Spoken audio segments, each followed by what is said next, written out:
record an album? Review an album? Yes, we should record an album review. Hello. And welcome to In the Court of the Wenton King. It's Dire Straits. We're listening to Dire Straits. Oh, Dire Straits. Right. Making movies. They're originally called the Cafe Racers, which I quite like. Terrible name for a band. So I quite like that. And found their name whilst rehearsing in the kitchen of a member of Lindisfarne. Because obviously, up in Newcastle, they all knew each other like. I've actually been listening to Lindisfarne quite a lot because of that. Yeah, all about the guitar, obviously. Fingerstyle, lefty playing right-handed. Something very conservative about all of it, really. But particularly the guitar playing, and yet he has this amazing mojo, which transcends everything. And that's what it's all about, that's the thing. And this is their third album. It's the first one where it gets more interesting, I think. Wikipedia talks about increasing musical complexity. I'm not sure if that's true. I haven't really heard the first two albums though. But yeah, there's loads of stuff going on. It's funny how it's top heavy. They seem to do that with all our albums. They put the best songs first, and it just goes. But the best songs are really, really good, so it's still a great listen. Dire Straits. Yeah, it is a funny one. I was kind of surprised when you said, "Yeah, let's do Dire Straits." I can't even remember how it came about. I don't know if I suggested it or. You might have done. I don't know. Ages ago though, yeah. And I thought, and then put it on the list. Dire Straits. Yeah, it is a bit of a funny one. I mean, it's like over the last few weeks we've just covered my youth basically. This is early youth. Oh, this is earlier. Yeah, and Metallica was probably later youth. Guns N' Roses. We've already done Guns N' Roses. Bloody hell, remember that? We reviewed Guns N' Roses. Anyway, yeah, so this, I mean, and why I was into these as a kid, I'm not really sure. I think it was basically because my friend could play all the music from Dire Straits on guitar. Yes, yeah. I think that was a big part of it. There's a video of him playing with Robert Plant on YouTube. I mean, it's obvious. I mean, Mark Knopfler is obviously the best guitarist there has ever been. Also, the story goes. It does seem a very sort of. That's the best description. Yeah. It's lots of. Yeah, I never really sort of understand why it's not like screaming guitar solos or anything like that. But he seems to play very within himself. You know what I mean? It's not at the extreme ends of his ability. It's sort of very. Oh yeah. It like I said, it's very conservative, isn't it? He doesn't push himself in that sense. He does. That's his thing, and it's all self-contained, and it's very, very traditional. And that's what he's doing. But he's within that. He's pushing himself in a different artistic way, probably in a songwriting kind of way, or he feels he's searching, but it's really in the context of how he plays guitar already. Yeah, I suppose that's the way to put it. I mean, listening to it again, it just sounds like sort of like a American. He does a very good sort of American style. American guitar, very much American guitar, which is kind of cool. I mean, which gives it that sort of 70s overlap. I mean, Dire Straits are an 80s band essentially. Yes, with 70s guitar. Yeah, with a sort of 70s. Well, they go back into the 70s, don't they? And and because this is 1980, it's the third album. Yeah, but the big stuff is to come. Yeah. And at a time in the 80s where the music video was becoming all important, so you had these like new romance bands and Echo and the Bunnymen and people like that, who would go out and perform live, and you'd think, God, what a pile of shit. Yeah, but they look so cool with. But they'd have a good music clothes. Video, and that's. Look at their hair. You should see the hair in this new video. It's amazing. I mean, Dire Straits are actually a band that can go and perform. And actually, one of the things they're most famous for is the Live Aid. Oh yeah, because there was two good things to come out of Live Aid. We watched it, didn't we? We sat and watched the whole DVD. God, it's not complete actually, but still, it's still hours and hours of stuff. Dull. I mean, all these bands that are supposed to be super famous. And they're not very good. And they're shit. And then Dire Straits come on, do a pretty good set, and then Queen come on and make it worth watching. Yeah, we just do what they do all the time. Yeah. Like, oh my God. But that was the thing. That's what it did. And that's what no one saw coming at the time. It was just the next bands come out and the next bands come out. And there was a realisation that, oh, actually, all this new stuff's crap. Those old bands, they're really good. Yeah. Yeah. And that sort of ruined everything in one sense, in that you can't... and that was where rock finished. But it already had finished. Yeah. You know, I just emphasise it. And then, you know, Paul McCartney comes on and his Mark Frozen turned on. And you think, I really want to hear that. That's a really good song. Oh, my God. You know, you don't want to hear Adamant.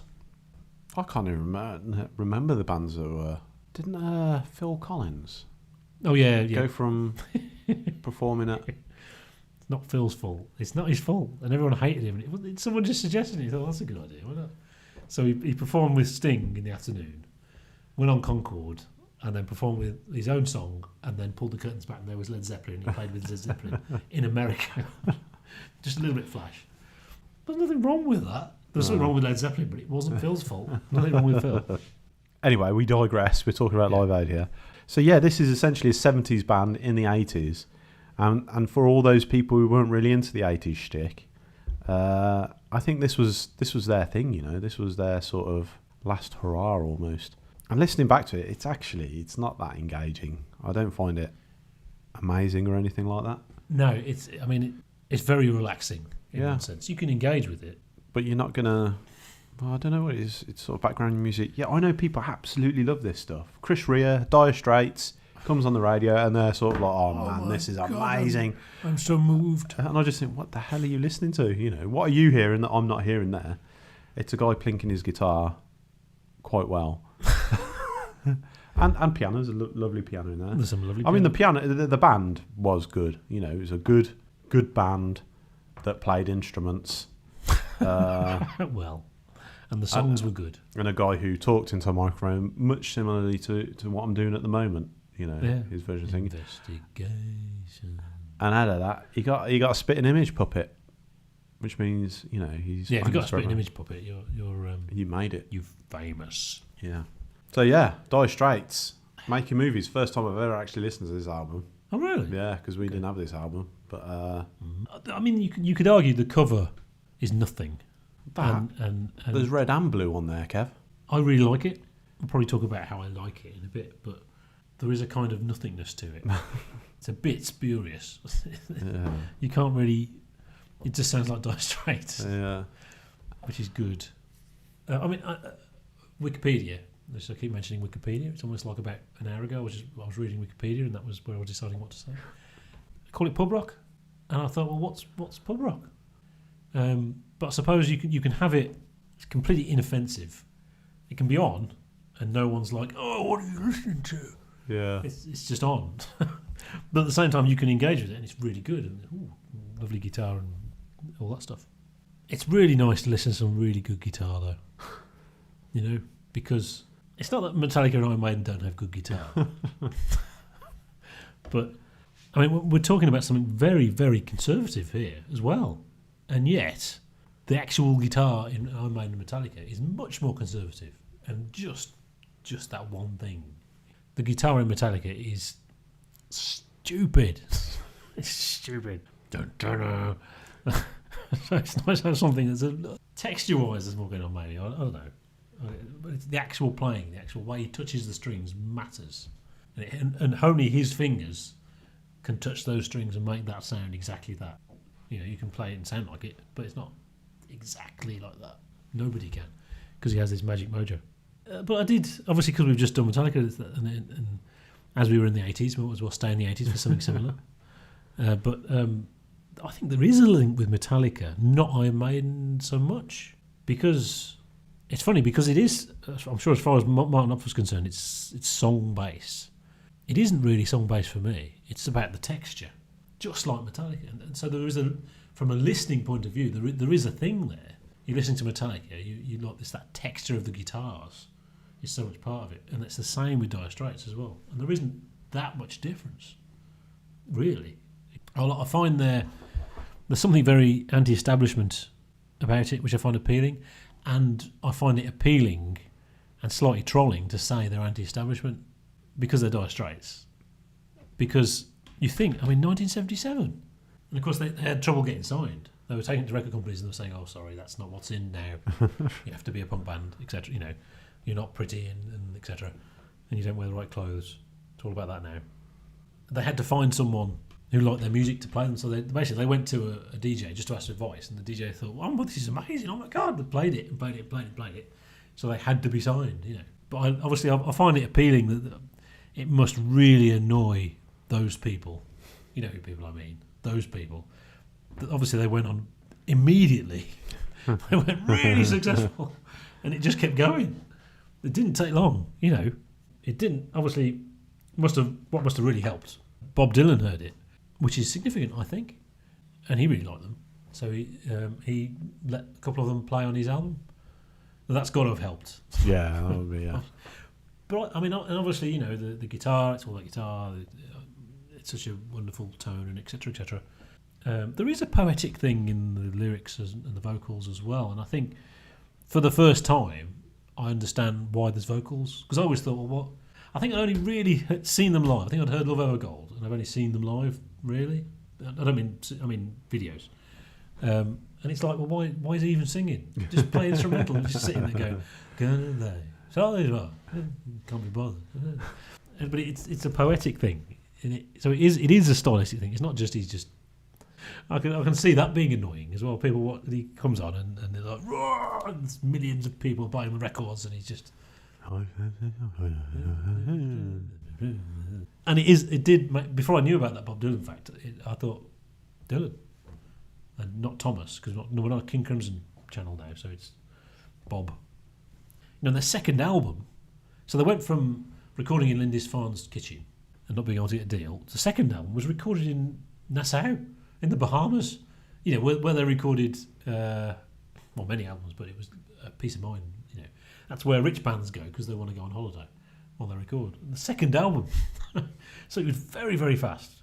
Is there a jump in sophistication on this album? Possibly. In a way, we needed to do the previous album to talk about that. I don't really know, because it's just his guitar playing, isn't it? But seems to be. I think the album is developed from a song called "Making Movies," which isn't on the album, and I think that sort of developed the whole album. There's a strange little bit of video of them making that song. It's really interesting what he says. Well, not what he says, but how he says it. About this is what I'm doing right now. Doing this picking thing where he's playing a little drum part as well, and that is essentially the chord progression, which is half the album. Particularly, Expresso Love basically is this song Making Movies, and I think actually Skateaway has bits of that as well. So that song Making Movies became the album, and yet everyone knows Solid Rock because they played it live forever.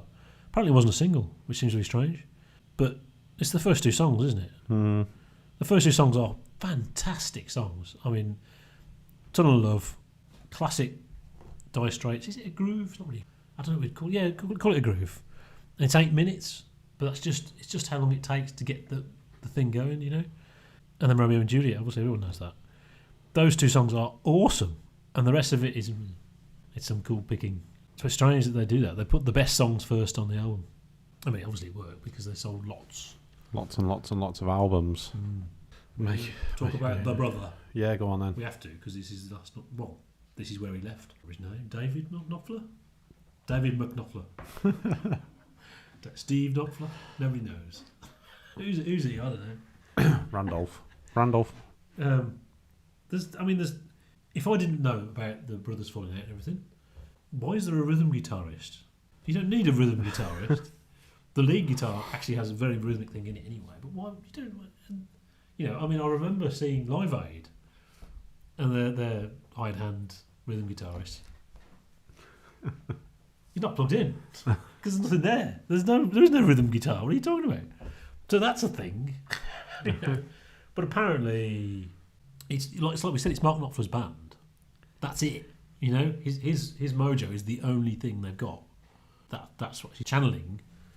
And whether it was conscious or not, so it's only his brother will say, "Well, why don't we do this?" It's only because it's his brother he will question it. So that became a problem when they fell out and everything and all that. I mean, supposedly Mark Knopfler got very pop starry very quickly. So if your brother's there, you can't really get away with that. Yeah. You know? Archibald Knopfler. It's Graham. He said if you know you're getting angry about the colour of your ashtray in the dressing room, you can't really do that when your brother's there. So that's the thing. But apparently it was just horrible to him. It sounds like it was just horrible to him. I couldn't find anything about Mark Knopfler talking about it.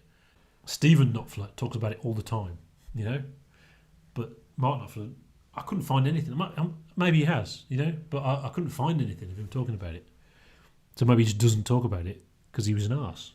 Well, that's the only impression I get. Do you know, I don't think I've ever heard Mark Knopfler talk about anything. Because he doesn't talk about anything. He talks on his songs. That's he's such a strange sort of guy. It's strange that they're from Newcastle, but when he talks, you don't quite hear it. But when he's talking on the songs, when he's singing, it's really in there. The Geordie thing, which is interesting. But yeah, so the Jimmy Knopfler isn't on this album. He apparently nearly finished all the guitar parts, but he just fuck this because it was just horrendous. So so Mark Knopfler just re-recorded all his parts. Apparently he said, "Well, do what you want. You can play whatever guitar you want. It doesn't matter. It doesn't make a difference. No one's going to be able to hear it on the album anyway." But this guy writes songs, so should have just done that in the first place, probably. The first two songs are 5 eggs. The rest of the songs are 2 eggs because they have excellent guitar on them, really. So are we going to give it 3 eggs? I'll give it 3 eggs. Yeah, it is 3 eggs. Sorry, folks. Yeah. It is 3 eggs. I assume we're going to attract Dire Straits fans who will be disgusted with the triviality of this enormous classic. The bedrock of the British music industry. We're just like, sorry. Not proggy enough. So yeah, catch us next week for Love Over Gold.